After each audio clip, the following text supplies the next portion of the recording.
UrbanGrindTV. I am here with the legendary Andrew Barber from FakeShoreDrive. What's up? How you doing? Thank you so much for taking the time out for UrbanGrindTV. Obviously, No.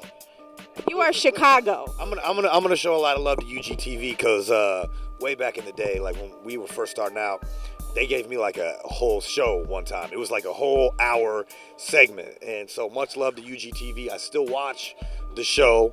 I do catch it all the time. I watch it on TV. Shout out to Wally too. No, Wally's the homie, man. Man, shout out to Wally, man.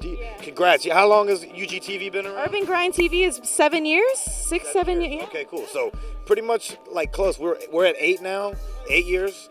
And, you know, these are like dog years. Right. Industry years are pretty much like dog years. So right. It feels like 30 years. Right.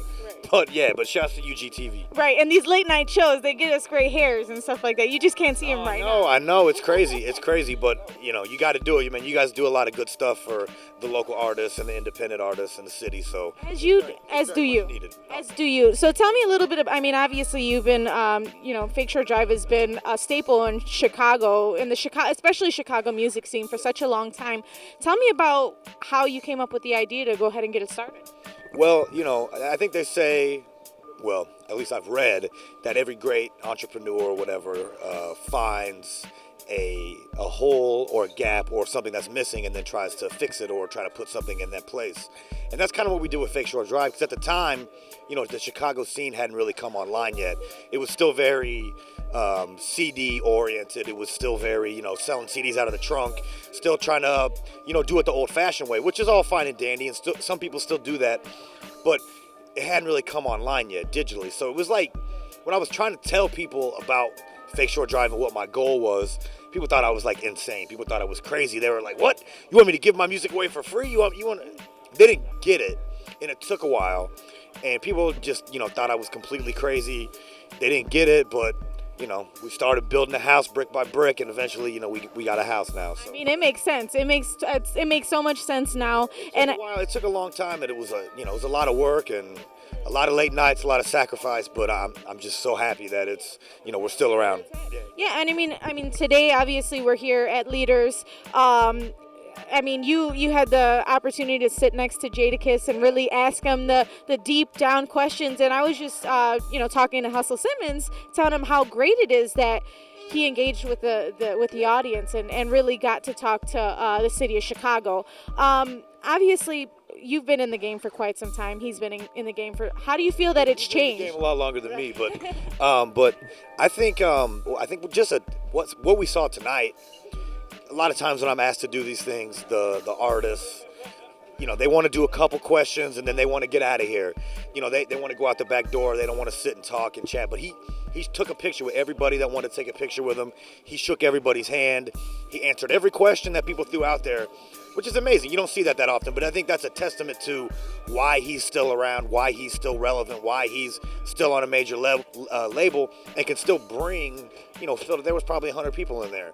You know, so a little packed, but it was all worth it. It was all worth it. Oh, it was great, and it was great. And so I think a lot of, you know, my advice for a lot of the young artists who kind of get caught up in, you know, the celebrity of it and the Hollywoodness of it, which is all fine and dandy. I mean, there is a part of that it's fun. It's fun. But you kind of have to play that role. I get it, but he did a really good job of showing an example of, hey, look, this is what you should do. You should get out there and, you know, shake hands, kiss babies, do that whole thing. Yeah, no. And you know what?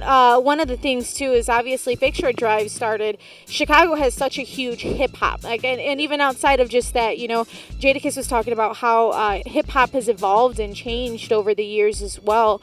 How do you feel about hip hop today and how it's kind of, you know, it's nice to hear Jadakiss's new music and it still has that lyricism and that content and that, you know, the story behind it, where so many of today's artists are just kind of like skipping the story and just doing the 1-2 hooks, you know? Right. What do you feel about that? You know, I feel like we have these. Every few years there's like an argument. It's like old versus new, and like, you know, a lot of people can't let go of what happened in the 90s or what happened. Hip-hop is dead. Yeah. But people were saying hip-hop is dead in like 1991. If you go back, like, artists were clowning hip-hop and saying it was dead even in the early 90s. So it's never going to die. It just evolves and it changes. And I think He gave a good example. It's like a Ferris wheel. It keeps going on. It keeps going around and around. Some people get off. Some new people get on. It's just always evolving and changing, and you kind of got to get with the times. But I love it. What's happening? I love that era, but I love what's happening now. And it's a different time. You have to innovate, but it's also a lot easier for people to get in the game and be successful. Now you can make a song from a laptop in your grandmother's living room, and then film a video, and then lead up to eventually get a record deal. But back then you couldn't do that. It cost a lot. It was a lot more expensive to get in the game. So there's pros and cons to both eras, but hey, you either adapt or you die. Right, exactly. And I think that's what the longevity of, his career represents, because it's not necessarily he's brought in some new sounds and some mixed sounds, and I think that's great. Now, obviously, FakeShoreDrive is such a staple in Chicago. So many Chicago artists that I know are always dying to get onto FakeShoreDrive. Honestly, and what is it in specifics that FakeShoreDrive looks for when it comes to, up and coming artists? When we're looking for talent, we're looking for people that are different, that are original, that have a unique sound. I think now everybody wants to sound like Future, and there's a lot of people that want to sound like Chance the Rapper, and a lot of people, like after Keith came out, everybody wanted to sound like Keith. I don't really like the stuff that's really generic, because you have those people already. We don't need a better tons of them. We don't even need a better version of that. We don't need a lesser version of that. Just be original and really focus on your craft and just try to do different things. I think a lot of people get caught up in just trying to follow the trend, and I look for people that are trying to set trends, and that's not always the case. But I think a lot of times, and we've had good experience with spotting people with that it factor that you can say, okay, this person can go.